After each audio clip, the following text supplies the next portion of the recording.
Hi friends, గోరింటాకు ఎర్రగా పండాలంటే మన అమ్మమ్మల కాలం నాటి ఒక చిట్కా అయితే చూపించేస్తానండి. ఫస్ట్ మనము గోరింటాకు పెట్టుకోవాలి, బాగా ఎర్రగా పండాలి, ఎక్కువ రోజులు ఉండాలి అంటే ఫస్ట్ మనం ఎంచుకోవాల్సింది గోరింటాకు చెట్టునండి. మంచిగా పండే ఆ చెట్టు ఆకుని ఎంచుకోవాలి. దానికి ఇలాగా పువ్వులు కాయలు ఉన్న చెట్టు అయితే బాగా పండుతుంది. దాంట్లో ఆ గోరింటాకులో వచ్చేసి ఒక్కలండి, ఇవి ఆకు ఒక్కలు ఉంటాయి కదా, ఆ ఒక్కలు, ఇలాంటి ఒక్కల్ని మనము కొద్దిగా దంచి పొడి చేసి వేసుకోవాలి ఆ ఆకులో, గోరింటాకులో. ఒకవేళ ఒక్క లేకపోతే మనకి ఒక్క పొడి ప్యాకెట్లు ఉంటాయి కదండి, ఆ ప్యాకెట్లనైనా ఉపయోగించుకోవచ్చు. ఇలా వేయడం వల్ల గోరింటాకు ఎర్రగా పండుతుంది, ప్లస్ ఎక్కువ రోజులు కూడా ఉంటుంది.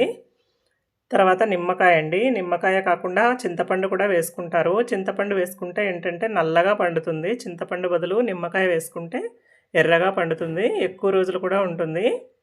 ఎటువంటి ఉడికించాల్సిన మరిగించాల్సిన పని లేదండి. ఇవి 3 పెరుగండి, కొద్దిగా పెరుగు వేసుకుంటే ఇవి 3 వేసి మనము మంచిగా మెత్తగా రుబ్బుకొని పెట్టుకుంటే ఒక 45 మినిట్స్ 1 అవర్లోనే బాగా ఎర్రగా పండుతుందండి, ఎక్కువ రోజులు కూడా ఉంటుంది.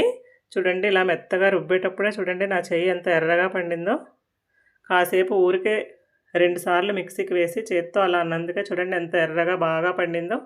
మనం మంచి చెట్టుని ఎంచుకొని ఆ ఆకులో ఇవి 3 ఇంగ్రీడియంట్స్ వేసి రుబ్బుకొని పెట్టుకుంటే గోరింటాకు అనేది ఎర్రగా పండుతుంది, ఎక్కువ రోజులు కూడా ఉంటుంది. చూడండి ఎంత బాగా పండిందో. నచ్చితే లైక్ చేసి షేర్ చేసి సబ్స్క్రైబ్ చేసుకోండి ఫ్రెండ్స్.